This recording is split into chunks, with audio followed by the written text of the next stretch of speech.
Yes, bakunzi bacu rero wa Deep News TV mu nkundire twongere tubasuze kandi tubaha ikaze mu makuru yacu tugenda dutambutsa hano kuri Deep News TV. Mu nkundire rero amakuru yacu tuyahereye kuri iyi nkuru imiragende garukwaho mu bitangazamakuru bigiye bitandukanye, aho ADPR Rwanda yatangaje ko nta mwana uri munsi y'imyaka 18 wemerewe kuririmba ku giti cye. Itorero ADPR ryashyize hanze amabwiriza mashya agenga abahanzi, amakorari n'amatsinda yo kuramya no guhimbaza Imana, arimo ihame rishya rivuga ko nta muntu wemerewe gukora umuziki ku giti cye ari munsi y'imyaka 18 y'amavuko. Aya mabwiriza mashya yasohotse kuri uyu wa 17 Ugushyingo 2025, agaragaza neza uko abahanzi n'abaririmbyi babarizwa muri ADPR bakwiye kwitwara, cyane cyane ku bijyanye n'imico, imyambarire n'uburyo bagaragaza umurimo bakora. Itorero rivuga ko umuhanzi ukiri munsi y'imyaka 18 atemerewe gushyira hanze ibihangano bye cyangwa kubikoresha mu ivugabutumwa keretse amaze kubihererwa uburenganzira n'ubuyobozi bw'itorero kandi yujuje imyaka isabwa.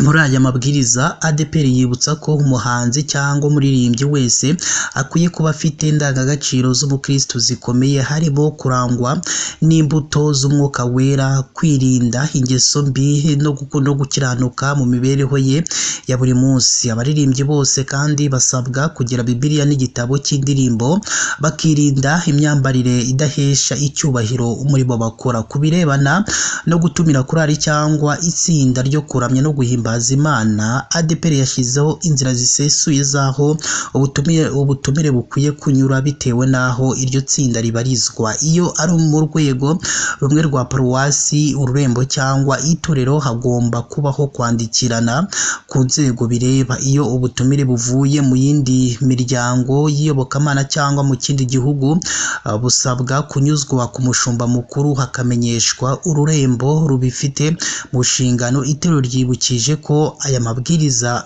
atareba amatsinda y'abaririmbyi gusa, ahubwo ko n'abahanzi ku giti cyabo barizwa muri ADPR bagomba kuyakurikiza. Uzarengaho azahanishwa ibihano bishobora kuba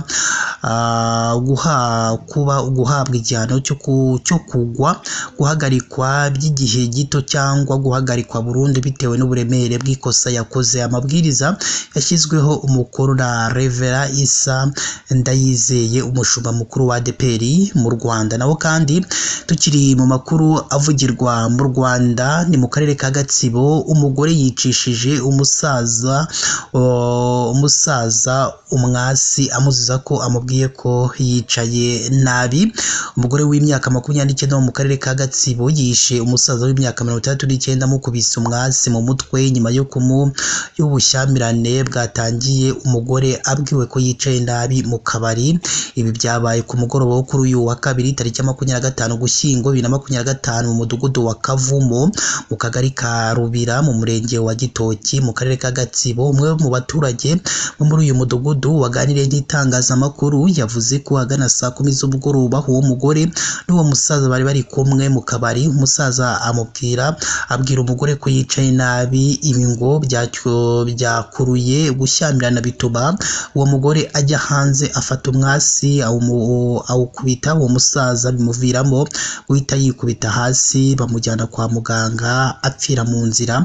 Umunyamabanga nshingwabikorwa w'umusigire w'umurenge wa Gitoki Manyunzwe Pierre Claver yabwiye itangazamakuru ko uwo mugore akimara gukubita uwo musaza umwasi yahise atabwa muri yombi. Ati ni umugore n'umusaza bahuriye mu kabari, noneho baza gushyogozanya noneho umudamu ahita afata umwasi awumukubita mu mutwe. Umusaza yahise agira ikibazo, bamujyana ku kigo nderabuzima cya Gituza ahita yitaba Imana. Gitifu yasabye abaturage kwirinda kwihanira kuko bibakoresha ibyaha bishobora gutuma bafungwa igihe kirekire. Abasaba kugana ubuyobozi bukabafasha mu gihe hari amakimbirane bagiranye na bagenzi babo. Kuri ubu umurambo w'uyu musaza wajyanwe ku bitaro bya Ngarama kugira ngo ukorerwe isuzuma mu gihe uyu mugore yewe yatawe muri yombi kuri ubu afungiye kuri sitasiyo ya RIB ya Kabarore.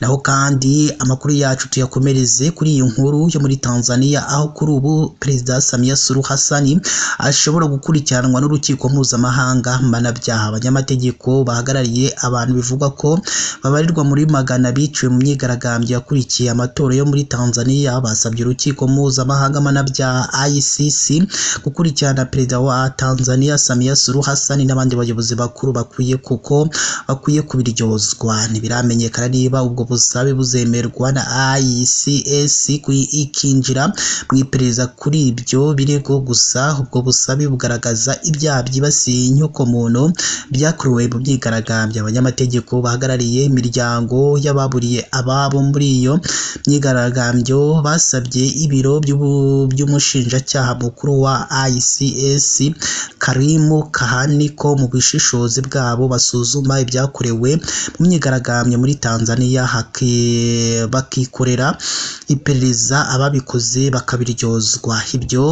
Iryo huriro ryatanze muri ubwo busabwe bukubiye mu nyandiko y'amapaji 85 bigaragaza uburyo mu minsi 3 yakurikiye amatora y'umukuru w'igihugu muri Tanzania hishwe abagera kuri 700, abandi bakorerwa icarubozo, ihohoterwa rishingiye ku gitsina n'ibindi byaha byibasira inyokomuntu. Tanzania ni kimwe mu bihugu byashyize umukono ku masezerano ya Roma ashyiraho ICS yayasinye mu mwaka wa 2002, bivuze ko urwo rukiko rufite uburenganzira bwo kurikiranira ku butaka bw'icyo gihugu ibyaha byakorewe mu gihe rubyemeye. Naho kandi Perezida wa Guinea Bissau yafunzwe. Abasirikare bo muri Guinea Bissau bakuye Perezida Umaro Sissoco Embalo ku butegetsi baranamufunga ahagana saa 6 z'amanywa kuwa 26 Ugushyingo 2025 nyuma y'iminsi 3 habaye amatora y'umukuru w'igihugu. Aya matora yabaye tariki ya 23 Ugushyingo. Perezida Omaro yahamyaga ko ari we watsinze ku majwi 35% mu gihe komisiyo y'amatora iteganya gutangaza ibyavuyemo bya burundu tariki 27 Ugushyingo 2025. Perezida Omaro yatangarije ikinyamakuru Jeune Afrique ko abasirikare bayobowe n'umugaba w'ingabo zirwanira ku butaka aribo bamukuye ku butegetsi kandi ko nta mirwano yigeze ibaho.